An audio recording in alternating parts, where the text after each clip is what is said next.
Welcome to the Madison Miller Podcast. Today is Tuesday, June 16th, 2020. Today I'm going to start off with my newer segment, the return to sports post-COVID, more MLB and NBA concerns. PGA Championship has a new date, as well as the U.S. Open for tennis. KBO will go over this morning's games and look ahead to tomorrow. La Liga and Bundesliga are back. We will look at the matchups for today and make picks, and my 2014 top 10 MLB players and games.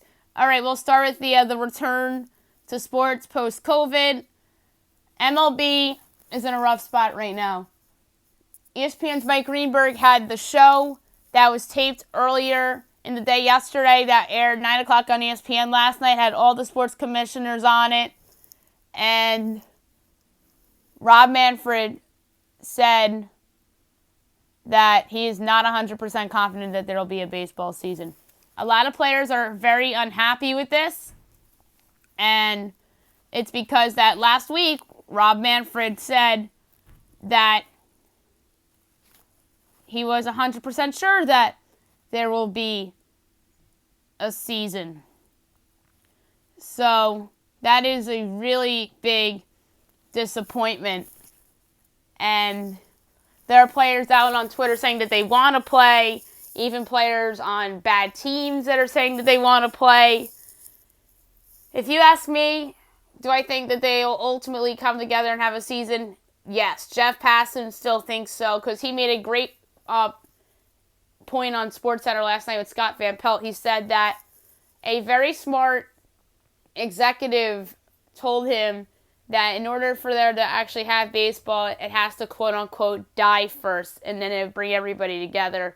And last night, it felt like it died. So maybe this executive's right, and Jeff Passan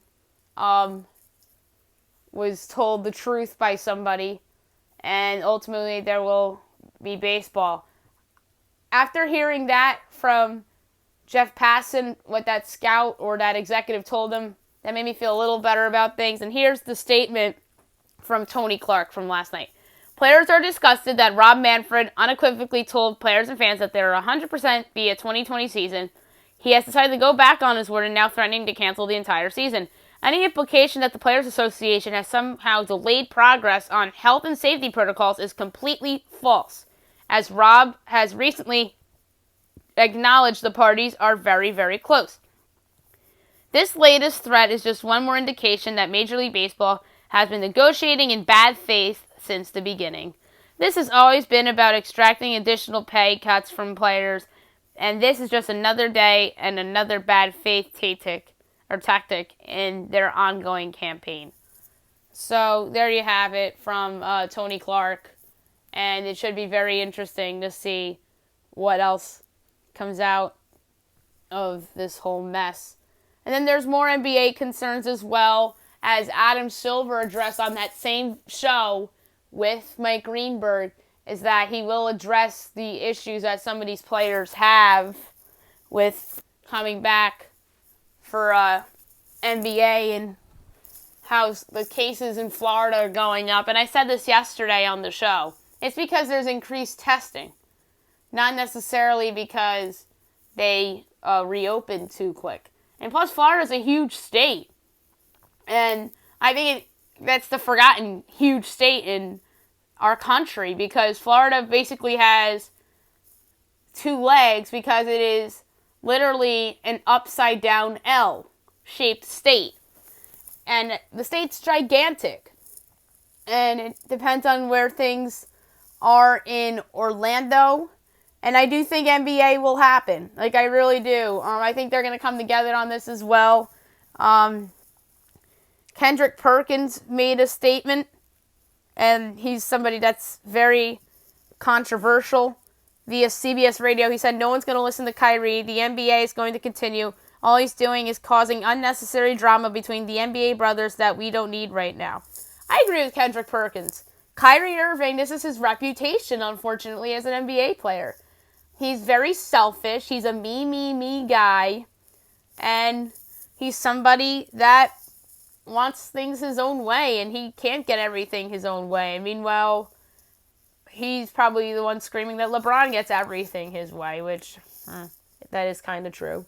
But LeBron's LeBron, and LeBron is the best player in the NBA, arguably still on this day as we sit here on June 16th.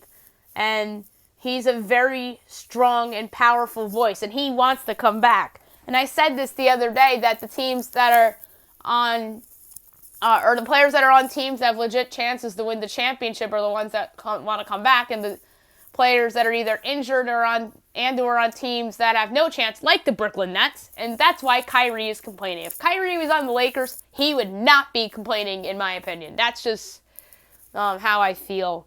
And because Kyrie's stuck on a mediocre Brooklyn team that, it's mediocre because he's injured. Durant's obviously not coming back. He isn't going to be back until the start of next season. So that's why Brooklyn, I consider them a mediocre team right now, because their two best players, in Irving and Durant, are injured. So, yeah. So that's the latest with the NBA and their concerns. So, news regarding the PGA Championship. They have a new set date. They will be having it in August, but without fans.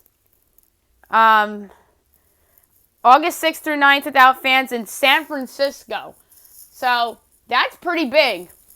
Because obviously Gavin Newsom, I've talked about this on the show, has really did a 180 on we can't have sports or big gatherings for over a year, and now he's letting sports come back, and he did a complete 180, and I personally believe he did a 180 not just because cases in California are going down, it's because the health officials he trusts are giving him proper information, and they feel good about things. And I said this, a lot of these governors, their number one concern is hospitalizations and hospital beds, and those numbers keep going down in a lot of states. So a big sporting event taking place in California, in a great city of San Francisco, August 6th through 9th, the PGA Championship. And then it was announced today by New York Governor Andrew Cuomo is that the U.S. Open will take place without fans from August 31st to September 13th in Queens. So that is very, very exciting. So you have another big sports event, this time in another state where with another, or really, it's not technically a state, Queens is a part of New York City, but in an area where COVID was brutal a couple months ago, and cases in New York City are dropping, just like cases in New York State are dropping as well. And Andrew Cuomo made the announcement in his press conference this morning, which I had watched, and he said August 31st to September 13th without fans. So that is very good news for tennis. So I'm sure that organization, or the tennis fans and the league, is very, very excited to come back as well. Now I'm going to go over the KBO results from this morning and look ahead to the games for tomorrow. KT over SK 6-5, LG over Hanwha 9-5, Samsung over Doosan 4-3, Lotte over Kaiwoom 7-5, Kia over NC 7-4. Same matchups tomorrow, pretty much. NC, Kia, Lotte, Kaiwoom, Samsung, Doosan, KTSK, and LG Hanwha. In terms of predicting winners, I'm going to go with the Dinos on the road. I think they bounce back and get the win. Lotte, Kaiwoom. Lotte with an upset win last night. They were 2-1 dogs. And I went with Kaiwoom yesterday on the show. And seeing that number 2-1 for Lotte, a team that I believe is still over 500. We'll get to the standings in a moment. As a 2-1 dog. That was really enticing. I think Kaiwoom bounces back. Samsung and Doosan will go with Doosan to bounce back and win. KT and SK, we'll go with SK. They've been playing a little bit better. And then LG and Hanwha, we'll go with LG on the road. And then the standings as of right now, the Dinos are 26-10. LG's 23-13, 3 games back of the Dinos.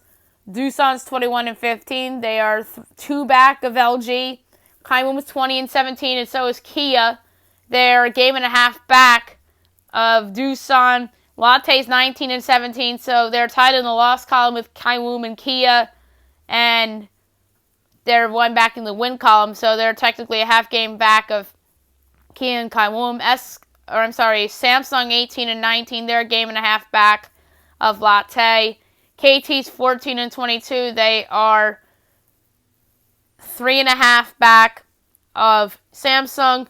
SK's 12-24, they're 2 back of KT. And Hanwha's 9-28, they are 3.5 back of SK. Now I'm going to talk about a sport that I have not discussed on this show yet, and that is La Liga, as I will get into this action on the show because I want to talk more sports on this show and get into some other leagues. So, why not? 3 matches today. You have Getafe and Espanyol at 1:30 Eastern Time this afternoon. I am going to go with Getafe here on the road to get the win. Villarreal and Mallorca at 1:30 as well. I'm going to go with Villarreal on the road. Barcelona and Leganes at 4 o'clock Eastern. There's no doubt about it with Barcelona. They're the best team in this league. They should win that game or that match. So I'm going to go with Barcelona on the road. So the 3 road teams getting the victories in La Liga today. And in the standings, as of right now, Barcelona's in first place. They have 19 wins, 4 decisions. I guess that's just ties. And 5 losses, 61 points. And their goal differential 36. Real Madrid, 59 points. They are 17-8-3, goal differential of 32. Sevilla, 51 points. They are 14-9-6, a goal differential of 12.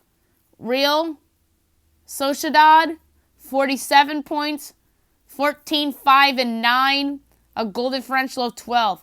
Getafe, who's playing this afternoon, who I think will win their match, 46 points, 13-7-8, goal differential of 11. Atletico Madrid, 46 points, so they're tied with Getafe on the standings. But the tiebreaker is that Getafe has more wins than Atletico. Atletico is 11-13-4 with a goal differential of 10. Valencia, 43 points. They're in 7th place, 11-10-7 with a goal differential of -1. Granada's in 8th place, 42 points. 12-6-11, the goal differential of 2. 9th place, Villarreal. We talked about them earlier. 41 points, 12-5-11, with a goal differential of 7. The Athletic Club is in 10th place with 38 points, with a record of 9-11-8, with a goal differential of 6. 11th place, Osasuna, 35 points, 8-11-9, with a goal differential of -4. 12. Levante, 35 points. 10-5-14 with a goal differential of -8. 13. Real Betis. 34 points. 8-10-11. Goal differential of -7. 14th. Valladolid. 32 points. 7, 11, and 10 on the year, -9 goal differential. 15, Alaves, 32 points. 8, 8, and 12 with a goal differential of -10. 16th, Eibar, 27 points, 7, 6, and 15 record, -16 goal differential. 17, Celta Vigo, 26 points, 5, 11, and 12 record, -13 goal differential. 18th, Mallorca, 25 points, 7, 4, and 17, -20 differential. Leganes is 19th, 23 points, 5, 8, and 15 record, -19 goal differential. 20th is Espanyol, who is playing today. They have 23 points, so they're pretty much tied with Leganes with the same record as 5, 8, and 15.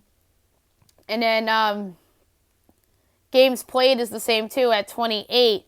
But the difference here is that Espanyol has a differential of -21 and Leganes has a differential of 19.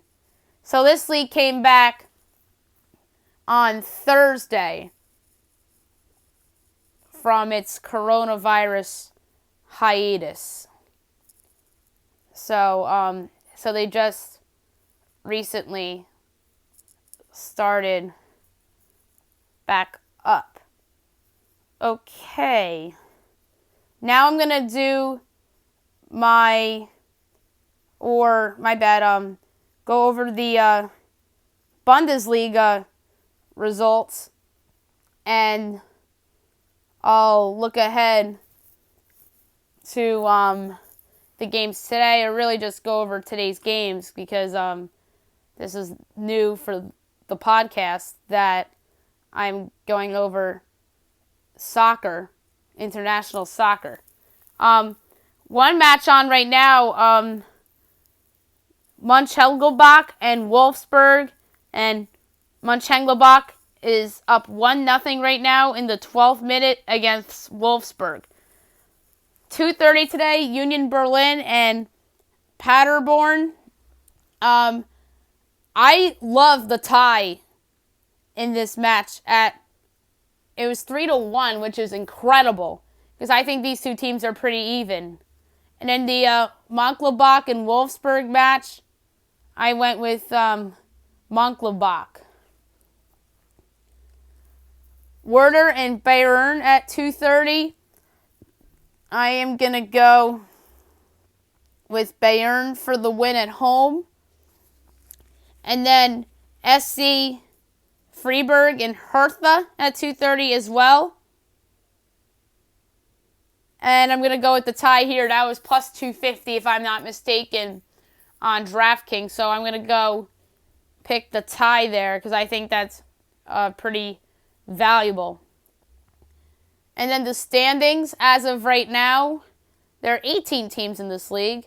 In first place is Bayern with 73 points, 23, 4, and 4 with a goal differential of 61. Second place, Dortmund, 66 points, 26 and 5 on the year, 47 as the goal differential.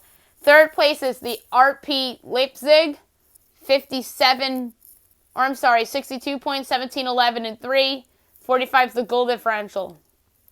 Fourth place is Leverkusen, 57 points, 17, 6, and 8 on the year, goal differential of 16. In fifth place, Mönchengladbach, 56 points, 17, 5, and 9 with a goal differential of 20. Sixth, Wolfsburg, 46 points, 12, 10, and 9 on the year, goal differential of 6. Seventh place, Hoffenheim, 43 points, 12, 7, and 12 on the year, goal differential of -10. So that's a deceiving seventh place, in my opinion. Eighth, SC Freiburg, 42 points, 11, 9, and 11 with the goal differential -2. Ninth, Schalke, 39 points, 9, 12, and 10 on the year, the goal differential of -12. In 10th place, you have Eintracht Frankfurt. 38 points, 11, 5, and 15 on the year, the goal differential of -3. 11th, Hertha, 38 points, 10, 8, and 13 on the year, goal differential of -11. 12th place, 1 FC Köln, 35 points, 10, 5, and 16 on the year, goal differential of -11. 13, Augsburg, 35 points, 9, 8, and 14 on the year, goal differential of -15. 14th, Union Berlin, 35 points, 10, 5, and 16 on the year, goal differential of -17. 15th, Mainz, 31 points, 9, 4, and 18 on the year, goal differential of -24. 16th, Dusseldorf, 28 points, 6, 10, and 15 on the year, goal differential of -28. 17, Werder, 28 points, 7, 7, and 17 on the year, goal differential of -29. And 18th, Paderborn, 20 points, 4, 8, and 19 on the year, goal differential of 33. So there's your Bundesliga look at the standings and whatnot. So they came back to their league in May. It looks like they came back. They were like one of the first sports to come back. They came back May 16th. That was a Saturday. And so they've been back for an entire month now. And then Saturday, we have a loaded day in the sport. So we'll preview those games on the podcast on Friday. So Friday is going to turn out to be a pretty busy day for the Madison Miller podcast, with a lot of sports coming back with golf, and you have the horses and the Belmont. You have soccer. Jeff Burns is coming on Friday to do a Belmont preview with me, so that should be a lot of fun. And then we'll preview the golf on the podcast tomorrow. Now I'm going to do my 2014 top 10 MLB players. A lot of honorable mentions. This was a really wide open season and a lot of different good teams. So with honorable mentions, Buster Posey, San Francisco Giants, helped lead the Giants to the championship. Anthony Rendon, Washington Nationals, that was his pretty much coming out party. And ultimately he became a better player since then, but that was when he really put his name on the map. Adrian Gonzalez, Los Angeles Dodgers, that was probably one of his last good years in the big leagues. Adam Wainwright, St. Louis Cardinals, was the ace of that staff, helped him go to the NLCS. Max Scherzer, Detroit Tigers, one of the aces of that staff that season. Jonathan Lucroy, Milwaukee Brewers. The Brewers exceeded expectations that year, although they did not make the postseason. John Lester, he was traded that season. Boston Red Sox and Oakland Athletics. He helped the A's big time, and then they wound up collapsing for whatever reason, and then they wound up in the wild card game, and then they lost the classic game, which we'll get into in the next segment, and Lester pitched in that game too. Josh Donaldson, Oakland Athletics, that was his last season with the A's before they traded him away to Toronto. Miguel Cabrera, Detroit Tigers, this was one of the last great Miggy seasons, and they won the division title. That was their last hurrah in terms of being a good team, pretty much. And then Adam Jones, Baltimore Orioles, helped lead the Orioles to a division title. And now the top 10. Number 10, Corey Kluber, Cleveland Indians. This was his breakout season. He won the Cy Young, and he went on a great run as a starting pitcher after that. 9, Giancarlo Stanton, Miami Marlins. This was one of his better seasons. Probably his second best Marlins season, if you ask me, behind the MVP season. Although the Marlins were not good that year, but he was really good. 8th, Alex Gordon, Kansas City Royals. He was arguably the best position player on that Royals team that went to the World Series. 7th, Nelson Cruz, Baltimore Orioles. One of Nelson Cruz's best seasons in the big leagues was with the Orioles, and he helped them win the division title. 6th, Michael Brantley, Cleveland Indians. This was Michael Brantley's coming out party. He was 3rd place in the MVP voting, and he made the Brewers realize that they probably shouldn't have traded him. He was just a late bloomer. 5, Andrew McCutchen, Pittsburgh Pirates. This was one of Andrew McCutchen's best seasons, although the Pirates season ended in the wild card game against Madison Bumgarner and the Giants. 4, Victor Martinez, Detroit Tigers. This was one of Victor Martinez's best seasons. If I'm not mistaken, he had almost more home runs than strikeouts, which is incredible. 3, Madison Bumgarner, San Francisco Giants. He's this high because he single-handedly pretty much won that title for the Giants. They simply do not win without him. He really turned into a god in the playoffs that year. And there's a reason why he was the NLCS MVP and the World Series MVP. So, that's the case for Madison Bumgarner for number 3 on the list. And then he got some Cy Young votes that season as well. Number 2, Clayton Kershaw, Los Angeles Dodgers. Playoff failures aside, Clayton Kershaw was the NL MVP winner that year. Won it over Giancarlo Stanton. Had one of the best seasons for a pitcher. And certainly was probably his best season of the big leagues. And number 1, Mike Trout, Los Angeles Angels of Anaheim. No doubt about it. The only year Mike Trout made the playoffs as a player. And it was certainly a playoffs to forget about if you're an Angels fan, considering they had the best record, if I'm not mistaken, in all of baseball, and then they lose to the little engine that could at the time, Kansas City Royals, and then they didn't just lose, they got swept. And there's a game from that series in the top 10 games, which we will get to right now. And there's a lot of memorable games on that list. And the funny thing is, I think there's only one regular season game in the top 10. A lot of regular season games are in the honorable mentions. There's 4 honorable mentions, 3 regular season games in the honorable mentions, and 1 postseason game. Rays White Sox. It was a game where the White Sox won on a walk-off grand slam by Jose Abreu by a score of 9-6. Mariners Marlins 8-4 walk-off grand slam by Giancarlo Stanton. Reds Mets 6-3 Mets win on a walk-off grand slam by Ike Davis. And the playoff game, that's an honorable mention on here. Tigers Orioles Game 2 ALDS 7-6 Orioles win. It was just a back and forth game, and the Orioles came back and won that Game 2 in front of their home fans at Camden Yards. And now my top 10. Number 10, Royals-Angels Game 2, ALDS 4-1 Royals win in 11 innings. Eric Hosmer had a big home run in that game. Salvador Perez had an RBI single as well, as the Royals scored 3 in the top of the 11th to go up 2-0 in that series. 9th, Dodgers-Cardinals Game 4, NLDS 3-2 St. Louis win. The go-ahead homer by Matt Adams, and I believe that was off of Clayton Kershaw, if I'm not mistaken.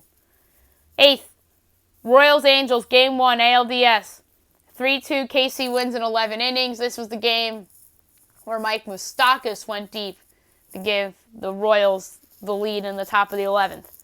7th, Cardinals-Giants Game 3, NLCS 5-4 walk-off win in 11 innings. There was an error, and Brandon Crawford scored the winning run as the Giants walked it off in 11 innings. 6th, Orioles-Yankees, September 25th. This is a regular season game. 6-5 Yankees went on a walk-off by the captain, Derek Jeter, in his final home game. That game had to be in there because one of the best baseball players of this century and over the last 25 years, ending his home career with a walk-off. It was just too memorable to pass up to be on this list. 5, Giants-Cardinals Game 2, NLCS 5-4 Cardinals win walk-off homer by Colton Wong. 4th place, Cardinals-Giants, Game 5, NLCS, 6-3 San Francisco walk-off win by Travis Ishikawa to send them to the World Series. Third, Giants-Nationals, Game 2, NLDS, 2-1 San Francisco win in 18 innings, and Brandon Belt hit the go-ahead homer off of Tanner Roark in the 18th inning. Second place, Athletics-Royals, American League wildcard game, 9-8 Royals win in 12 innings. This was an all-time game. For a winner-take-all, this is one of the best games you'll ever see in a winner-take-all game. This game was a microcosm of the Oakland Athletics season, if you ask me. Because Oakland was riding high, best record in baseball, pull off the trade for John Lester and John Lackey. They get Jason Hamill from the Cubs, and they give up Addison Russell. They were killed for giving up Addison Russell at the time, but it looks like that they knew something that the Cubs didn't, now looking back. But, yeah, this was one of the more memorable games. And the funny thing is that Oakland took the lead in the top of the 12th on a home run. I want to say it was by Johnny Gomes, who they also got in that Lester deal from Boston. And then the Royals came up in the bottom of the inning, and they had a walk-off. And I think Lorenzo Cain hit the walk-off hit, if I'm not mistaken. But that was one of the very best games ever. And number 1 on this list was one of the very best games ever. Giants-Royals, Game 7 of the World Series, 3-2 San Francisco wins. Madison Bumgarner saves the day for the Giants. Comes out for I believe it was a 4-inning save. And there was rumors all day, Madison Bumgarner available out of the bullpen tonight. That was the talk of the town that day. And sure enough, he was available to pitch out of the pen and led the Giants to their 3rd championship in a 5-year span, as they had themselves a mini dynasty, and then Bumgarner obviously won the MVP of the series. And the funny thing is that the Royals had the winning run at the plate, and whomever it was at bat popped up to Pablo Sandoval, and he caught the ball in foul territory, or it might have been in fair territory, and then that was the final play in what was a fun World Series between a team that at the time was in a lull, in a drought, and then they bounced back and won the next year in the Royals, and then a team going for their 3rd and 5th years, which they wound up getting done in the Giants. That's it for the show today. I'll be back tomorrow talking about the latest in the return of sports, recapping the soccer and KBO. We'll preview golf a little bit tomorrow as well. My first NBA mock draft of the year I'll have for you tomorrow as well. And Thursday is when I'm going to do my top 10 NBA players and games of 2014, and then the NHL top 10 players and games of 2014 on Friday. Alrighty, so I hope you guys have a great day, everyone.